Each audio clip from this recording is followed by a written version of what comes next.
Empecemos por conceptualizar lo que son poligonales topográficas, ¿no? Un poco de esto. Y básicamente el concepto tradicional de lo que es una poligonal topográfica, pues es un conjunto de líneas consecutivas, pueden formar una geometría regular, irregular, ¿no? Una figura geométrica. Y en ese sentido, hablamos de que existen poligonales de distintos tipos, cerradas, geométricamente abiertas, abiertas, ¿no? Tradicionalmente, este método, ¿no? Que va a consistir luego de una compensación, una serie de procesamiento, de obtener coordenadas con una muy buena precisión, ¿no? Hablamos, en primer lugar, coordenadas en horizontal, X y Y, pero también se podría obtener mediante nivelación geométrica, eh, X, Y y Z. Entonces, estos métodos han sido realizados notablemente con equipos de medición electrónica, que son estaciones totales de gran precisión, y tradicionalmente, ¿no? Bueno, hasta el día de hoy se realizan este tipo de poligonales, ¿no? Ahora, ¿para qué tipos de proyectos se utilizan? Pues levantamiento de predios, levantamientos, control en construcción de pozas, de relave, diques, entre otros. También en proyectos de carreteras, saneamiento, agua, desagüe y todos los proyectos que requieran una red de control de apoyo. Sí. Ahora, los tipos de poligonales con estación total, tenemos poligonales cerradas, poligonales abiertas. Hablemos primero de las poligonales cerradas, ¿no? Básicamente va a consistir en un conjunto de líneas consecutivas, ¿no? En donde el punto de partida va a coincidir con un punto de llegada. Digamos, tenemos aquí el área que queremos obtener datos geoespaciales de alta precisión. Alrededor de toda esa área se va a formar una figura geométrica, como lo vemos aquí, donde el punto de partida, PC01, ¿no? Va a coincidir con el punto de llegada, ¿no? Tenemos que hacer un circuito cerrado. Y este circuito nos va a permitir poder verificar la precisión del trabajo, ¿no? Dado que es posible dicha comprobación, ¿no? De manera angular y también por distancias. Eh, bueno, ya hablamos para qué tipo de estudios vamos a poder realizar este tipo de poligonal, ¿no? Levantamiento, control de predios, proyectos de saneamiento. Y por otro lado, también tenemos una poligonal cerrada, em, llamémosla poligonal geométricamente abierta, ¿sí? Que es ligada en sus extremos. Esta poligonal va a consistir en un conjunto de líneas consecutivas de igual manera, en donde inicialmente se deben conocer las coordenadas, ¿no? Del primer punto de partida, ¿sí? Y también se deben conocer las coordenadas del punto de llegada, ¿sí? De igual manera se deben conocer las orientaciones del punto de partida y también una orientación de apoyo para el punto de llegada, que habitualmente eso se realiza con un punto auxiliar, ¿no? Para obtener un norte referencial o un azimut, ¿sí? De esa manera será posible efectuar dichos controles para el cierre angular y cierre lineal. Este tipo de poligonales, ¿sí? Van a tener también una buena exactitud. El punto final, ¿ok? El punto de llegada, debe tener una exactitud del mismo rango que la primera estación o de una mejor precisión, ¿sí? Ahora, este método de poligonal se utiliza bastante en lo que son carreteras, proyectos de ferrocarriles, proyectos también de canales, ¿no? Habitualmente, bueno, se realiza en proyectos de carreteras, ¿no? Carreteras y también ferrocarriles. El tema de canales, dependiendo de la precisión a donde uno quiera llegar, ¿no? Muchas veces no se estila ya a levantar poligonales en proyectos de canales, ¿sí? Sino directamente se hace el levantamiento de datos espaciales, ¿sí? Porque los equipos hoy en día, notablemente hablando de GNSS, tienen una gran precisión en proyectos de gran extensión, ¿no? Y proyectos de gran extensión son proyectos que superan pues los 10, 15 kilómetros, ¿no? Entonces, en estos tipos de poligonales con estación total, tenemos que realizar un cierre angular y también un cierre de distancia para que toda la geometría se pueda ajustar y finalmente, pues, obtener coordenadas de estación con una buena precisión. En- por ejemplo, en esta lámina de aquí tenemos una figura geométrica regular, ¿no? Donde ya comentamos que el punto inicial va a coincidir con el punto de llegada, eh, pero en cuestiones prácticas, ¿no? Ya a la hora de hacer la compensación y todo esto, siempre van a haber errores o residuos, ¿no? Un error tanto en el eje X como otro error en el eje Y. Y eso amerita finalmente un error lineal, ¿no? Viene a ser la hipotenusa en este caso. Y antes de ello, también hay un error angular, ¿no? Recordemos que una estación total está midiendo ángulos, ¿no? Horizontales, verticales también, y distancias.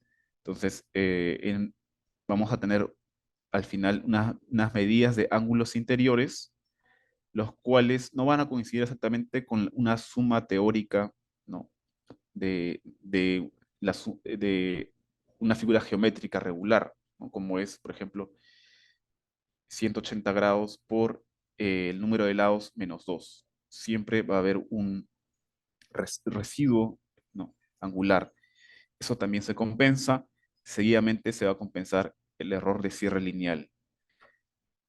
¿Cómo nos guiamos en este tipo de poligonales para evaluar la precisión o finalmente la calidad de la poligonal? Por el error relativo, ¿no? Expresado en fracciones, ¿no? 1 al 5000, 1 a 6000, 1 a 10.000. ¿No? Hablamos que pues, nos interesa el valor más pequeño, ¿no? Una poligonal de calidad 1 a 10.000 será mucho mejor, ¿no? De mejor consistencia, de mejor precisión y exactitud frente a una poligonal de grado 1 a 5000. Hablando de tolerancias, pues ya comentamos, en este caso, al usar estaciones totales, vamos a depender de la desviación estándar, ¿no? La precisión intrínseca del equipo a nivel de ángulos y también una precisión a nivel del distanciómetro, ¿sí? Recordemos que una estación total viene a ser como un goniómetro, también va a medir ángulos y también incluye un distanciómetro y luego también incluye una computadora que va a hacer todo el cálculo taquimétrico.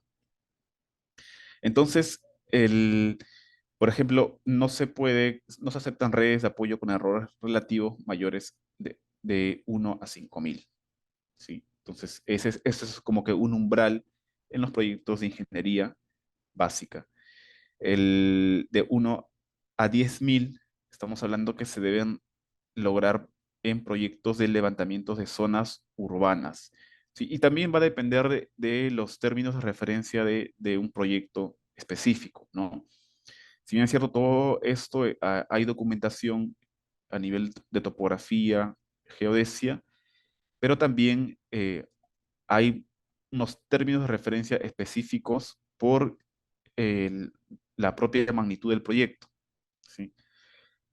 Ahora, llegar a precisiones de 1 a 10.000 en proyectos ligeramente medianos, extensos, digamos mayores a a 15 kilómetros, por ejemplo, en una carretera, hora vial, eh, con equipos de estación total se deben realizar unas buenas prácticas, ¿no? Y hay que tener ciertas consideraciones para llegar a este grado de precisión, ¿sí? Involucra hacer una serie de mediciones reiteradas, ¿sí? Y con método directo inverso, ¿sí? Lo que amerita cierto tiempo en campo, ¿no? El, Hoy en día, hablando de GNSS ya, con receptores GNSS, es en proyectos de esta magnitud, ¿no? 15 kilómetros a más, ¿no? Incluso 10 kilómetros a más, es más fácil, ¿sí? Llegar a precisiones de 1 a 10.000, ¿no? Eh, Recordemos, siempre hay una gran ventaja manejando equipos GNSS en proyectos de un recorrido más largo, ¿no? Superiores a los 10 kilómetros. Incluso hay documentación donde se indica que receptores GNSS, ¿no? Tienen ya mejor precisión sup- al superar los 5 kilómetros de mediciones, ¿sí? De todas maneras, se puede llegar a unas buenas precisiones con estación total, teniendo en cuenta las consideraciones, ¿no? Los métodos de reiteración angular, ¿no? También para temas de reiteraciones en distancia y todo ello. Con receptores GNSS, esta labor se vuelve más optimizada en tiempo, en recursos, ¿no? Es más fácil llegar a dicha calidad. ¿Cuáles son esas buenas prácticas con estación total que hay que realizar para llegar a dicha calidad, ¿no? Que exigen los proyectos de ingeniería básica? Pues al ubicarnos en un punto determinado, por ejemplo, el punto 02, hay que visar con la estación total a determinada orientación, ¿no? Al siguiente punto en este caso, o al punto anterior, si vista atrás, al PC03, hay que visar ahora al siguiente punto, PC01, ahí tendríamos una medición, ¿no? Una segunda medición de dirección. La primera es de 1, la segunda es de 2, y con esto se tiene un ángulo en forma directa, ¿sí? Luego hay que visar nuevamente aquí, a este punto 01, en un sentido de anteojo, digamos, indirecto, para reducir errores digamos, del compás, del goniómetro de la estación total. Volvemos a medir al PC03 y ahí se tiene otro ángulo en posición inversa. Y todo esto viene a ser un ciclo, ¿no? Al hacer todo esto, terminamos de hacer un ciclo y tendríamos que repetir otra serie, ¿no? Por lo menos tener 2 ciclos como mínimo, ¿sí? Porque en algunos proyectos antes se solía hacer alrededor de 3 ciclos, 4 ciclos, ¿no? Hoy en día también las precisiones angulares han mejorado bastante, con lo que 2 ciclos es suficiente para lograr también unas buenas mediciones angulares sobre todo. Y esto va a conllevar también a la precisión de un ángulo determinado, estaría dado por la precisión angular del equipo dividido por la raíz cuadrada del número de ciclos que hagamos. Por eso es fundamental que se realice una mayor cantidad de ciclos en una poligonal con estación total. Ahora, ¿cómo se manejan las poligonales en el tema de carreteras, vías? Pues una poligonal en obras viales hablamos que siguen siendo cerradas, pero geométricamente abiertas, ¿sí? Donde vamos a, de manera habitual, se conocen coordenadas de 2 puntos, ¿no? Por ejemplo, PC01 y PC02, con lo que se va a conocer un norte de referencia, ¿no? Un azimut, finalmente. Luego también se debe conocer al final del trayecto 2 puntos de coordenadas conocidas, con muy buena precisión, ¿no? Siempre, por más que se realicen poligonales en obras viales con estaciones totales, estos dos puntos de partida, PC01, PC02 y también los dos puntos de llegada, PC03 y PC04, se establecen con receptores GNSS, ¿sí? Usualmente son puntos de control, puntos geodésicos, y luego de ello empezamos a realizar el itinerario con la estación total, pero desde ya necesitamos trabajar con receptores GNSS para ubicarnos en un sistema de referencia adecuado. Se deben conocer las coordenadas, como vemos aquí. Acá tenemos las coordenadas de estos cuatro puntos y se realiza el mismo itinerario como si fuera una figura cerrada, ¿sí? En cada punto de auxiliar se hace, digamos, se repiten estos ciclos, ¿no? Dos ciclos en cada estación por lo mínimo. Y finalmente llegaremos aquí a la última estación PC03, que tiene que también apuntar al punto PC04, ¿no? Con lo cual podemos ya hacer una compensación angular, ¿no?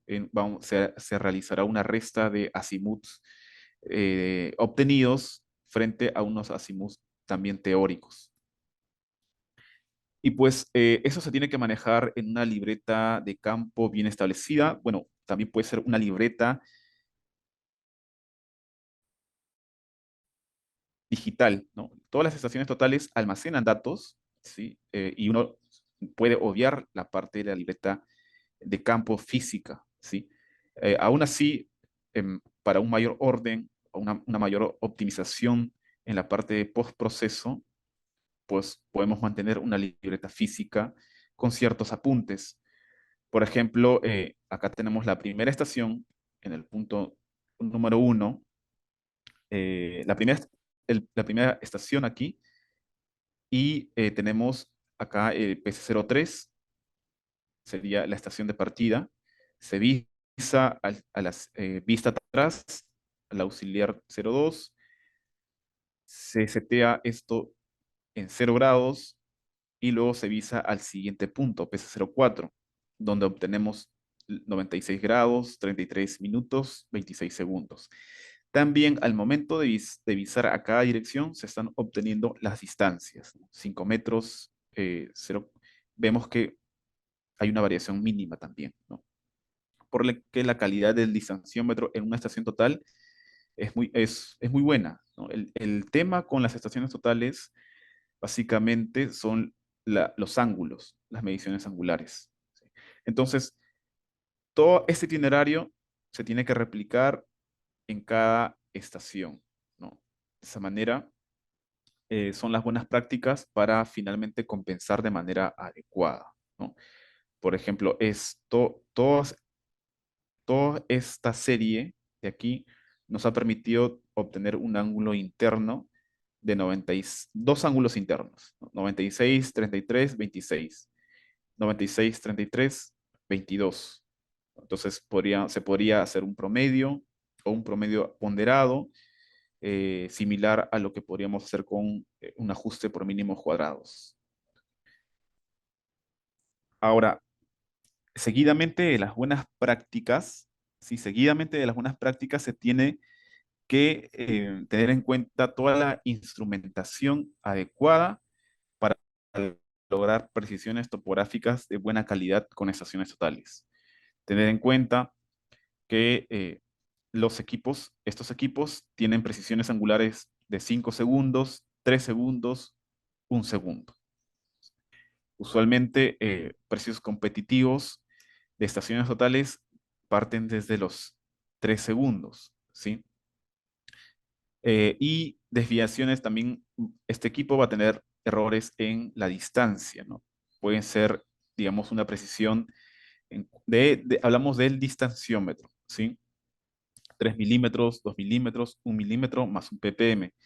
Debe quedar claro que estos son errores en la distancia, ¿de acuerdo? En la distancia electrónica, ¿no? Vale decir también similar a la distancia inclinada, ¿no? La distancia geométrica. No necesariamente es de la distancia horizontal, ¿de acuerdo? Esas son desviaciones o precisiones en la distancia electrónica, finalmente la distancia geométrica. Lo que luego en topografía se requiere son distancias horizontales que conlleva otra serie de errores adicionales, ¿sí? Eh, no son errores finales estas precisiones de los equipos, son errores sistemáticos del distanciómetro, ¿de acuerdo? Ahora, ¿qué instrumentación adecuada necesitamos? También necesitamos pues bases nivelantes, ¿no? Con doble compensador, prismas de poligonación, ¿sí? También trípodes para nivelación de estos accesorios, ¿sí? Y dentro de estos prismas de poligonación, pues hay que elegir los más adecuados, ¿de acuerdo? Hay muchas categorías con distintos precios. Recordemos que también hay una constante de prisma, ¿sí? Muchas veces no se toma en cuenta este tipo de constantes a la hora de trabajar algunas poligonales y pueden recurrir a ciertos errores adicionales, ¿sí? Y bueno, también hay que tener en cuenta temas de temperatura, presión atmosférica, ¿no? La medición de distancias de manera electrónica no se desplaza en un espacio vacío, ¿no? Siempre está afectado por fenómenos propios del ambiente. Entonces, hay ciertos tipos de corrección que hay que tener en cuenta. Temperatura, presión, refracción también. Entonces, esta es una instrumentación fundamental a la hora de hacer poligonales topográficas con estación total. Entremos ahora a hablar de GNSS, ¿no? Bueno, básicamente para hacer redes poligonales GNSS se debe aplicar el método diferencial relativo, ¿no? Que involucra trabajar con mínimo dos equipos, ¿no? Un equipo se instalará en un punto de coordenadas conocidas, ¿no? En tanto en este, norte y elevación, y con el siguiente equipo denominado rover, que también va a recibir la misma la constelación de satélites en el momento, pues va a corregir su posición porque la base va a transmitir correcciones diferenciales. ¿Sí? Entonces, hablamos de método diferencial relativo por ello, porque también esta posición, ¿sí? Estará relacionada a la posición donde se encuentra el receptor GNSS base. Hablemos de línea base, ¿no? Una línea base GNSS fundamental para una posterior red, ¿no? Una posterior poligonal GNSS. Pues línea base básicamente es lo que vemos aquí, ¿no? Es un vector, este vector de corrección entre un receptor GNSS y otro, es un vector tridimensional. Y una línea base GNSS tiene tres componentes, tres observaciones, mejor dicho. Los incrementos geocéntricos en X, incrementos geocéntricos en Y y los incrementos geocéntricos en Z. ¿Sí? En GNSS, de manera, digamos, en primera instancia, se trabaja, ¿sí? Con coordenadas cartesianas tridimensionales, ¿sí? Estas coordenadas ESEF. Pero esto se trabaja de manera interna en el software, ¿no? Como es una especie de backend, donde luego, posterior a ello, se obtienen coordenadas geodésicas y si queremos, ¿no? Y bueno, en la mayoría de casos lo necesitamos son coordenadas cartográficas, ¿no? Coordenadas proyectadas para ya dibujar ciertos planos cartográficos, planos topográficos, ¿no? Entonces, que básicamente el concepto en resumen de línea base es este vector, ¿no? Que contiene tres observaciones fundamentales, los incrementos en X, en Y y en Z, ¿no? Porque las coordenadas de este punto inicial de A se van a conocer, ¿sí? Aquí están. Estas coordenadas se conocen, se deben conocer, y más estos incrementos en X, en Y y en Z, finalmente obtendremos las coordenadas del punto que queremos, ¿no? X en B, Y en B y Z en B. Por eso se llama a este método, es una observación relativa, ¿sí? Se observa de forma simultánea, ¿de acuerdo? Tenemos que observarlo de manera simultánea, si no, no habría la posibilidad a obtener estos incrementos geocéntricos. Y usualmente se aplica el método estático en postproceso. Hoy en día no tanto es así, se puede aplicar métodos en tiempo real, ¿sí? Para obtener también líneas base de alta precisión, ¿no? Mejor dicho, o sea, los levantamientos en RTK en tiempo real están obteniendo líneas base, ¿no? En el mismo momento, con el apoyo de los procesadores instalados en los equipos. Y al día de hoy, o sea, todos los esfuerzos para mejorar algoritmos de posicionamiento de precisión se hacen sobre RTK, ¿no? Sobre en tiempo real, ¿no? El avance está hoy en día dirigido a obtener posicionamiento en tiempo real, ¿no? Frente al método estático, ¿no? Que también es un método bastante preciso, pero se está poniendo bastante esfuerzo en el posicionamiento en tiempo real. Hablemos de estrategias de líneas base GNSS y redes también. A ver, por ejemplo, esta línea que vemos aquí viene a ser una línea base y aquí hemos colocado dos. ¿Por qué? Porque se pueden haber dos líneas base de manera, digamos, solapada, simultánea, aquí, ¿no? Que también debe quedar claro que hablando de redes GNSS, estrictamente no es necesario formar figuras geométricas, ¿no? Como lo es en topografía convencional, ¿no? Aquí para hacer un ajuste de red no es estrictamente necesario, digamos, esta fuerza de figura, este concepto de fuerza de figura, ¿no? Por ejemplo, si nosotros tenemos aquí, queremos conocer las coordenadas del punto PC01, estas son coordenadas desconocidas, con una muy buena precisión podemos establecer lo siguiente, ¿no? Realizar dos líneas base de manera simultánea aquí, ¿no? La primera línea base me va a originar, ¿no? Unos incrementos en X y en Z. La segunda línea base, donde yo podría cambiar, digamos, voy a volver a instalar el receptor GNSS en el punto PC01, tendrá otra altura de instrumento, ¿no? Lo mejor sería apagar el equipo, volver a encender el equipo. Vamos a tener, digamos, otro escenario, ¿no? Alterno, ya no va a depender digamos, si lo mantenemos en funcionamiento continuo. Entonces, luego tendríamos, ¿no? Una segunda línea base, otras tres observaciones adicionales, va a contener otra altura instrumental y todo ello, otra estación, ¿no? Otra instalación, mejor dicho, donde también podemos mitigar errores por instalación, ¿no? Debido a la nivelación también. Entonces tendríamos aquí dos líneas base, ¿no? Y se puede hacer un ajuste de red con esto, ¿no? Ahora también, otra manera de hacer un ajuste de red con GNSS, pues digamos, acá tenemos dos puntos, base 01, base 02, puntos conocidos, y deseamos obtener las coordenadas del punto PC01. Entonces, hacemos lo siguiente, ¿no? Podríamos partir de estas dos líneas base y esto también podemos ajustar, ¿no? Hacer mediante un ajuste de red GNSS.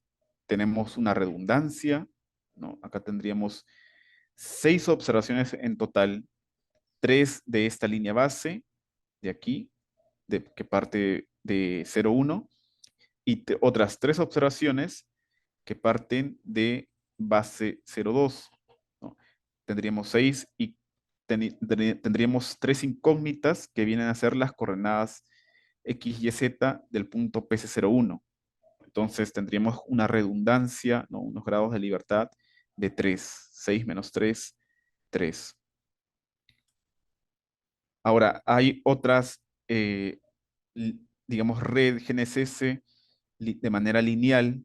Por ejemplo, podríamos tener puntos, aquí el punto de coordenada conocida, base 0,1, el punto de llegada también sería conocido, el punto base 0,2, ¿sí?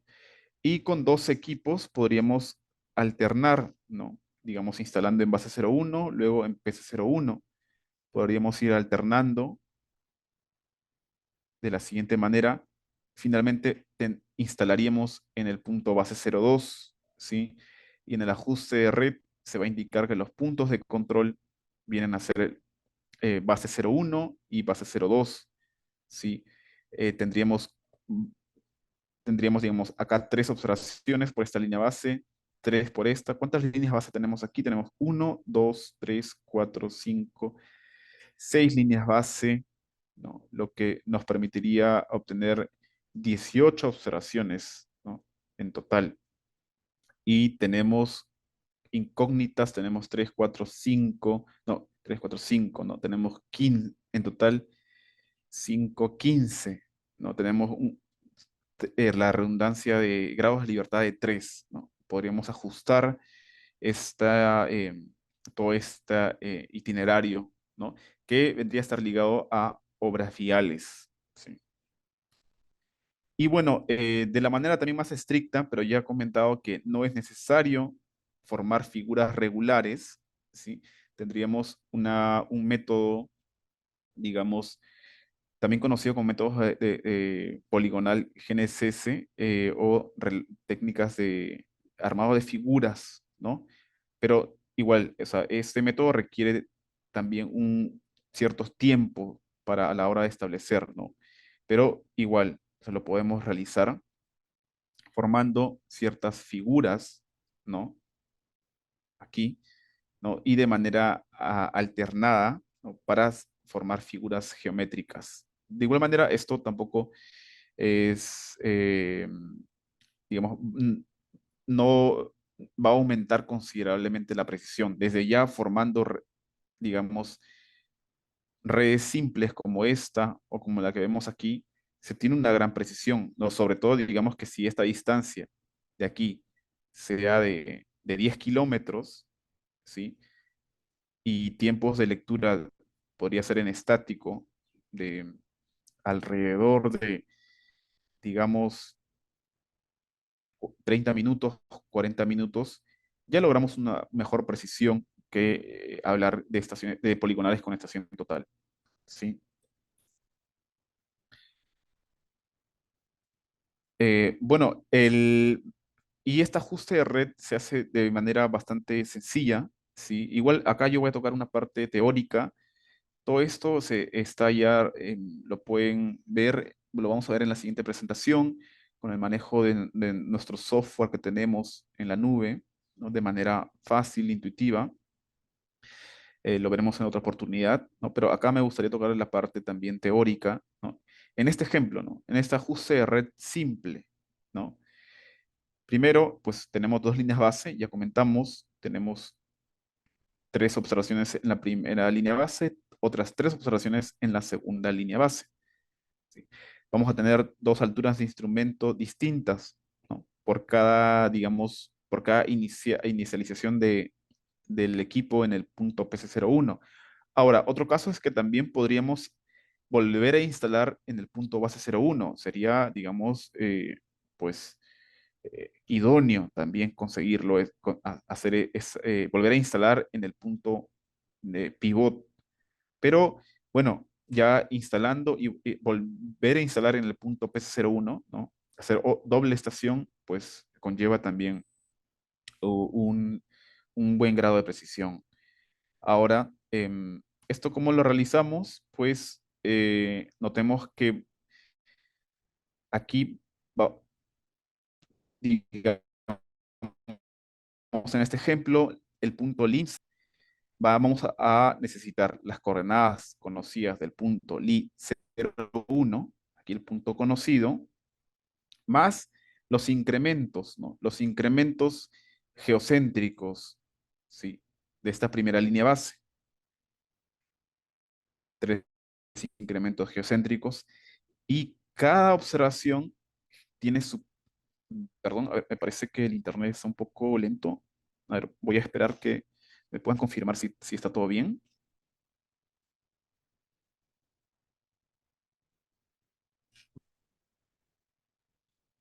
Sí, ingeniero, ahora se le escucha regularmente, ¿no? Hace un par de minutos se cortó un poco, pero ya se está escuchando bien. Ya, perfecto. Gracias, gracias. Entonces, aquí vamos a tener las primeras tres observaciones que parten del punto conocido, ¿no? Cada observación tiene sus propios residuos. También, adicionalmente a ello, vamos a tener otras tres observaciones, ¿no? Que parten del mismo punto conocido, aquí, Licero 1, pero es, digamos, ya otra línea base, ¿no? No dependerá de la primera. Entonces, por lo tanto, todo esto decanta en hacer ya, vamos a obtener, digamos, al final lo que queremos obtener son coordenadas precisas, digamos, del punto LIN 80 de aquí, ¿no? Y esto ya procederemos a hacer un ajuste por mínimos cuadrados, ¿no? Esta es la ecuación fundamental de los mínimos cuadrados, aquí. Y esto se resuelve muy simple en una plantilla Excel, en los software también que tenemos en la nube, pueden visitar los que tenemos aquí. Vamos a estar en la parte 2, vamos a ver cómo ajustamos datos también en las aplicaciones que tenemos en la nube. Y de esa manera tendríamos una gran precisión, no formando figuras regulares. Ahora, em, estos, estas redes GNSS, poligonales GNSS, usualmente las realizamos con el método diferencial estático y hoy en día sí lo podemos hacer también en tiempo real. Y esto va a depender también notablemente del aplicativo de campo que estamos utilizando. ¿Sí? Debemos poder descargar la información relevante para el ajuste, ¿no? Y hay algunos aplicativos que hay que configurar previamente para obtener todos esos datos. Em, ¿Lo podemos hacer en tiempo real? Sí, o casi en tiempo real. Sí, eso dependerá también de la destreza de la operación en campo. Se pueden hacer lecturas desde, digamos, 20 minutos, 60 minutos, y ahora si estamos compensando distancias, ¿no? Largas, muy largas, o sea, hablamos de ya estudios más grandes, catastrales, digamos, locales, ¿no? Distritales, todo ello, podríamos hacer lecturas aún más amplias, ¿no? Hablamos de redes de un mayor orden, ¿no? En ese caso se podrían leer desde los 120 minutos. Pero si hablamos de distancias cortas, digamos, 8 kilómetros, 10 kilómetros, pues se puede partir tranquilamente desde los 20 minutos de lectura, ¿sí? Sea en estático sobre todo, o en tiempo real podemos agregar eh, unos minutos adicionales, ¿sí? Y bueno, todo esto también lo procesamos, la línea base lo podemos realizar en nuestro software que tenemos de Metatrek Geodetic Adjustment en la nube, que la semana pasada hemos brindado una conferencia acerca de esto. Y bueno, me gustaría mostrarles ahora una tabla de cómo ajustamos. Permítanme unos 40 segundos, voy a listar los datos, mientras les pido que vayan haciendo sus consultas ahí por el chat para tratar de responder la mayor cantidad posible.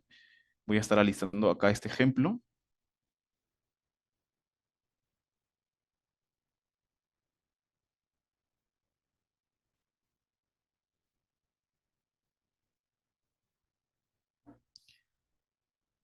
Ya, aquí veamos esta parte de laboratorio. Digamos, vamos a obtener unas coordenadas del punto B, aquí, ¿no? Y tenemos dos mediciones, ¿no? Una está aquí, donde tenemos las coordenadas geocéntricas calculadas, ¿no? Para la primera línea base. aquí está, sus desviaciones o sus precisiones en X, en Y y en Z. Estamos hablando de coordenadas geodésicas. Y también tenemos eh, de la otra línea base, coordenadas X y Z, ¿no? Aquí está. eh, y desviaciones estándar, ¿no? En X, en Y y en Z, ¿no? O sea, estos datos son productos de una línea base, ¿de acuerdo? ¿Cómo obtenemos esos datos? Permítanme un momento, voy a compartir l- un reporte.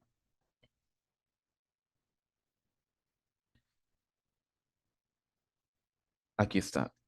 Por ejemplo, aquí tenemos un primer reporte de un procesamiento de línea base inicial, ¿no? Aquí está, queremos obtener las coordenadas del punto B. Tenemos los parámetros utilizados y finalmente vamos a obtener unas coordenadas, digamos, X, Y, Z, ¿no? Aquí está. Y cada componente tiene su precisión, ¿no? Su desviación estándar, ¿no? También se me brindan los incrementos geocéntricos aquí, ¿de acuerdo? Pero adicionalmente se tiene otra línea base, ¿sí? Que parte del mismo punto base, del mismo punto pivot al punto B, con lo cual, pues, por ejemplo, voy a acá tomar una imagen. Este sería el otro reporte. Digamos, aquí lo tengo. Voy a abrir el primer reporte. Aquí está, ¿no? Donde vamos a ver coordenadas muy similares aquí, tanto para X, a ver, para X, para Y, ¿no? Por ejemplo, en X vemos que hay una variación de 2 centímetros casi. En Y, ¿no? También hay una variación, ¿no? Y esto se tendría que ajustar. En este caso, como es estático, lo podemos ajustar en postproceso. La parte teórica la vamos a ver aquí. Entonces, aquí tenemos ya los datos, digamos, de la primera línea base, los incrementos geocéntricos en X y Z. De la segunda, acá están los incrementos geocéntricos. ¿De acuerdo? Em, bueno, lo que tenemos que formar es una serie de matrices que internamente el software ya lo hace, ¿de acuerdo? Pero acá tenemos nuestra herramienta, que, esta herramienta de ajuste por mínimos cuadrados, ¿ya? Que aquí también la elaboramos. Entonces, aquí colocaremos las 6 observaciones, digamos, 6 observaciones que ya las tengo aquí, ¿no? Estas 3 observaciones son producto de la primera línea base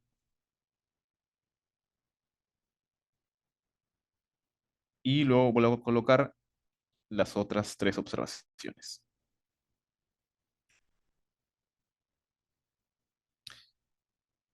Listo, ya coloqué esos datos y bueno, esto resuelve la ecuación por mínimos cuadrados. Sí, aquí están las matrices de coeficientes y aquí en esta columna n tendríamos las coordenadas ajustadas, ¿de acuerdo? Para el punto B, ¿de acuerdo? Para el punto B. Ahora, algo muy importante aquí, y voy a volver a la presentación. Un momento.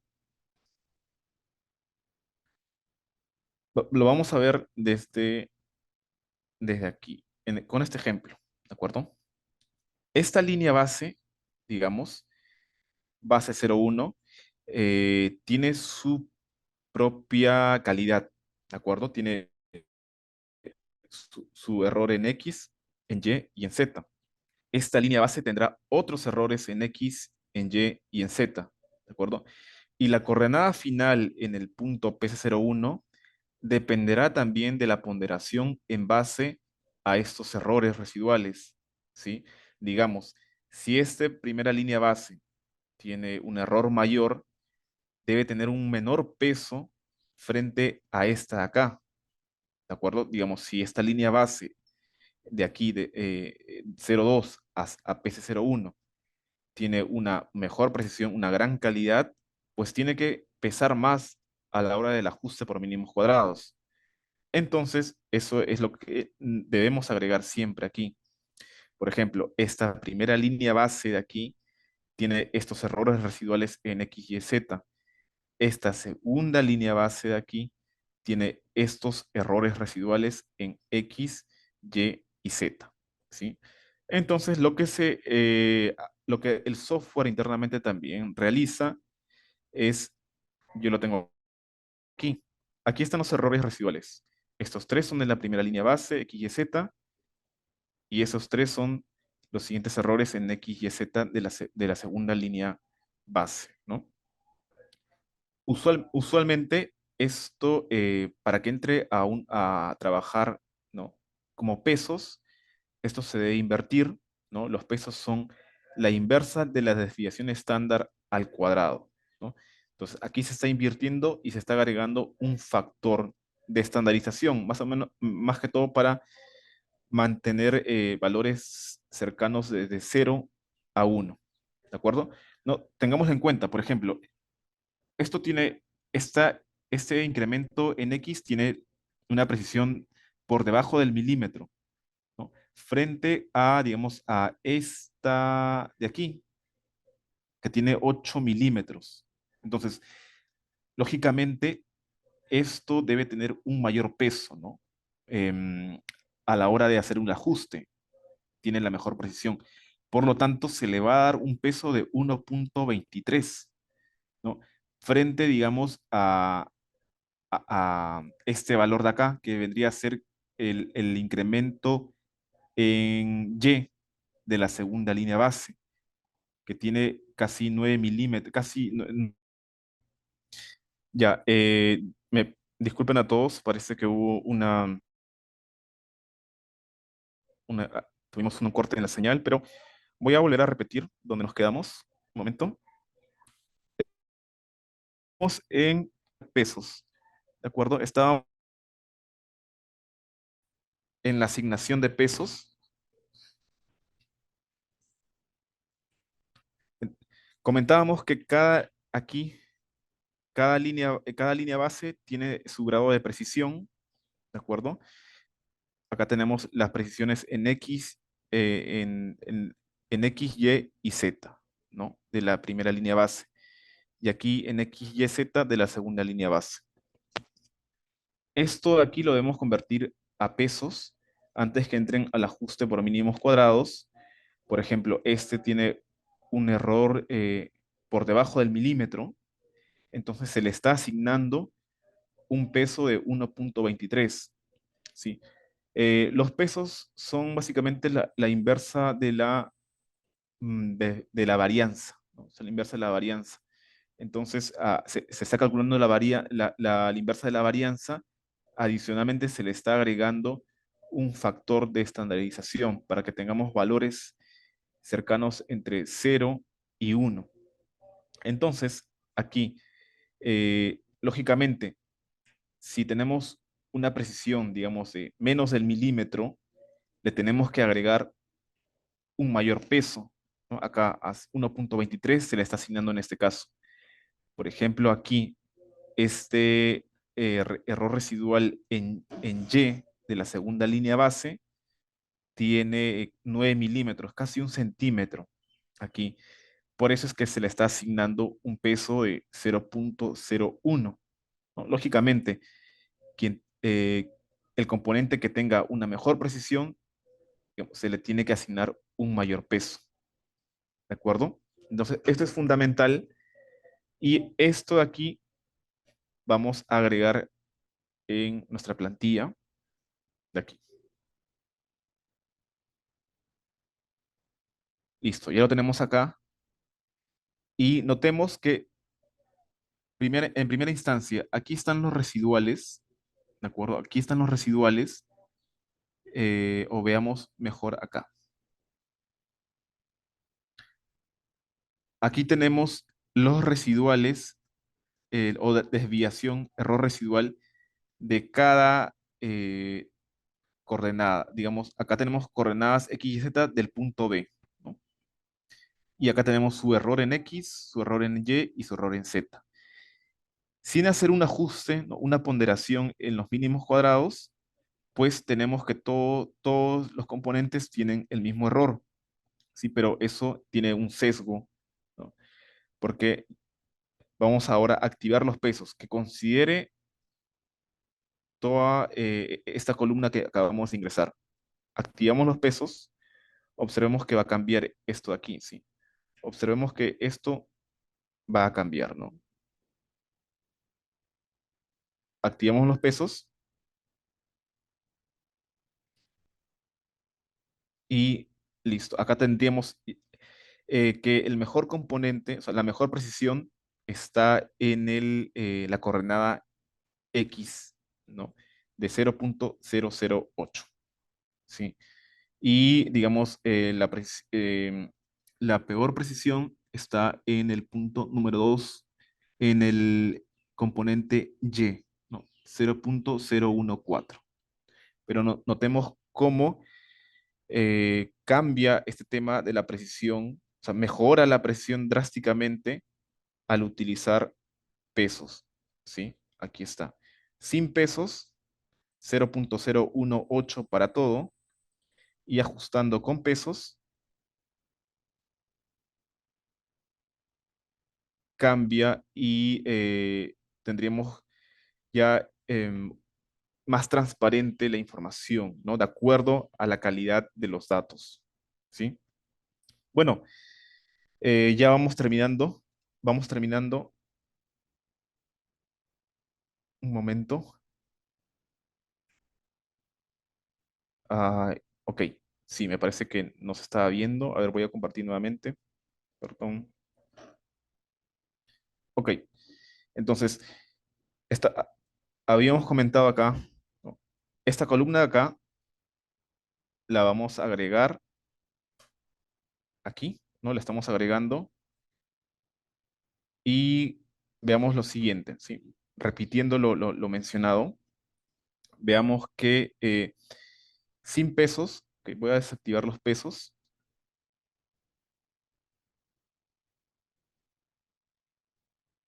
sin pesos, por ejemplo, el error en coordenadas X, Y finalmente será de 0.018 en X, en Y y en Z. Para todo es lo mismo, pero ya al introducir los pesos aquí, esta columna, vamos a activarla y veamos cómo está variando, ¿no? Ya la mejor precisión posible se tiene en la coordenada X, ¿no? 0.008. Esta precisión sería para la coordenada y esta de aquí sería para la coordenada Z. Fijémonos también que la desviación estándar, o sea, el error residual final, ¿no? Del ajuste final, con los pesos está siendo de 0.01, ¿de acuerdo? Mientras que aquí al desactivar los pesos, estaríamos hablando de poco más de 2 centímetros. Al activar los pesos, reducimos notablemente esto a 1 centímetro, ¿sí? Entonces, bueno, esta es la manera como ajustamos dos líneas bases simultáneas, ¿sí? Y, a ver, permítame volver a la presentación. Y bueno, si con esto terminamos,